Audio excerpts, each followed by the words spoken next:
pessoal, vamos então a mais um vídeo prosseguindo com o conteúdo da apostila de Direito Civil. Agora no capítulo 4, nós vamos tratar de um tema denominado contratos. Bom, vamos recapitular mais uma vez. No capítulo 1 nós tratamos o que? O conceito de direito como um todo, ou seja, aquele conjunto de normas que regulamenta a nossa vida em sociedade. Ele pode regulamentar a minha relação com o Estado, portanto vai ser o que? O direito público, como nós já falamos. Ele pode regulamentar também a minha relação com o outro, com o meu semelhante, que vai ser uma relação privada e, portanto, nós temos o direito privado.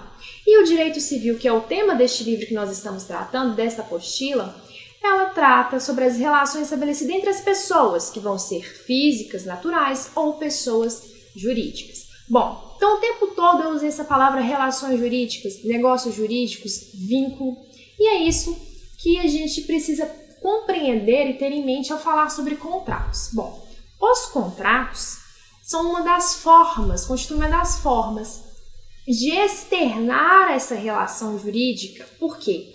Porque o contrato, que vai ser verbal ou escrito, formal ou não, que vai estar num papel ou não, ele é conhecido como um acordo, um pacto de vontades entre uma ou mais pessoas ou várias pessoas, com o objetivo de estabelecer direitos e deveres para ambas as partes. Bom, então o contrato é esse vínculo, é essa relação jurídica ou propriamente um negócio jurídico entre duas pessoas autônomas, entre particulares que têm a capacidade de exporem o papel ou mesmo verbalmente as suas requerer que alguém cumpra obrigações, né, exigir de alguém determinadas prestações e em contrapartida ele pode exercer o seu direito se essa pessoa não cumpre. Então nós temos esse acordo de vontades que livremente é pactuado, mas ao mesmo tempo o direito civil com suas várias regrinhas vai vir regulamentar. Então, vamos ter em mente, mais uma vez, que contrato, seja ele escrito ou verbal, é um vínculo, é um pacto, é um acordo de vontade entre pessoas autônomas, entre particulares, e que, em um primeiro momento, o Estado não tem interferência. Correto?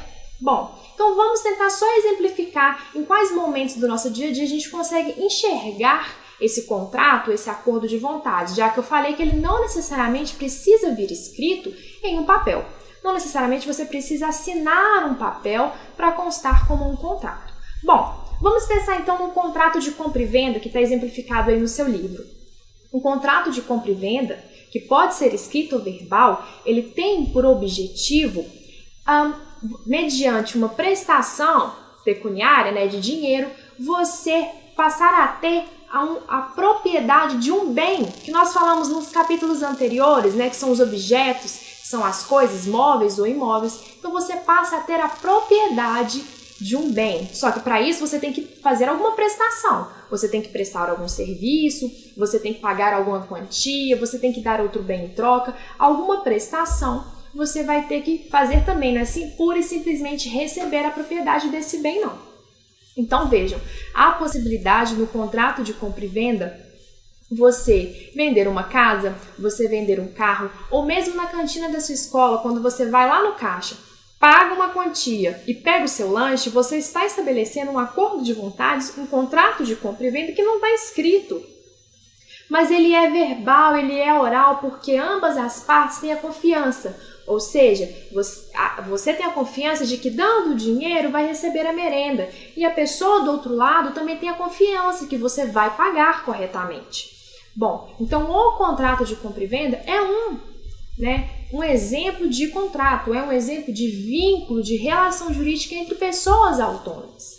Então esse é um primeiro momento. Nós temos outro momento, e que é muito fácil perceber no nosso dia a dia, que é o contrato de prestação de serviços, por exemplo. Ou seja, você não transfere um bem, a propriedade de um bem para ninguém, mas você, em uma relação com uma ou mais pessoas, você quer receber em seu benefício um serviço que somente uma pessoa especializada pode fazer. Então, um pintor, alguém que vai reformar a sua casa, ele tem essa expertise, esse conhecimento para poder arrumá-la, para poder fazer os consertos necessários.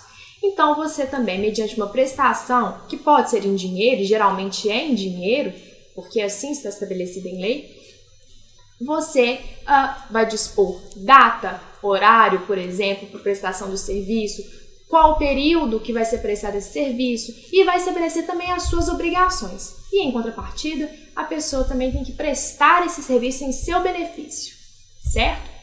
Bom, mas a gente tem que pensar uma coisa. Essa relação ela é privada, né? Em certa medida o Estado não intervém, mas a gente pode deixar de cumprir simplesmente por ter autonomia e por a norma, né, jurídica do direito civil nos entregar muita autonomia para atuar? É claro que não. A gente tem sempre que pensar que a regra é cumprir os contratos, é cumprir tudo que foi acordado, porque a outra parte ou as outras partes sempre tem uma expectativa de que você também vai cumprir a sua parte no que ficou acordado no pacto, né, o que ficou vinculado ali. Então, tenham isso em mente, que é sempre cumprir o que você acordou, pagar em dia, cumprir a prestação, entregar o bem. Então, sempre com muita lisura, com muita retidão, você tem que cumprir as suas obrigações, porque só assim, se você está cumprindo a sua obrigação e a outra parte não cumpre, você tem pleno direito de exigir esse cumprimento, seja aplicando uma multa, seja desfazendo esse contrato. Então, pense sempre isso, a regra é cumprir o que ficou acordado. Afinal, você é uma pessoa, né, jurídica ou física, vamos pensar assim, que está inserida em uma coletividade e você, para ficar em harmonia em um grupamento humano, você precisa cumprir as regras. E neste caso, se é um contrato, você precisa cumprir as regras de direito civil, assim como ficou acordado entre partes autônomas, entre particulares. Bom, os meus vídeos encerram por aqui e vocês vão acompanhar outros professores tratando sobre temas ainda de direito civil e eu espero que de alguma forma a gente possa dar um bom prosseguimento a esse curso. Até mais!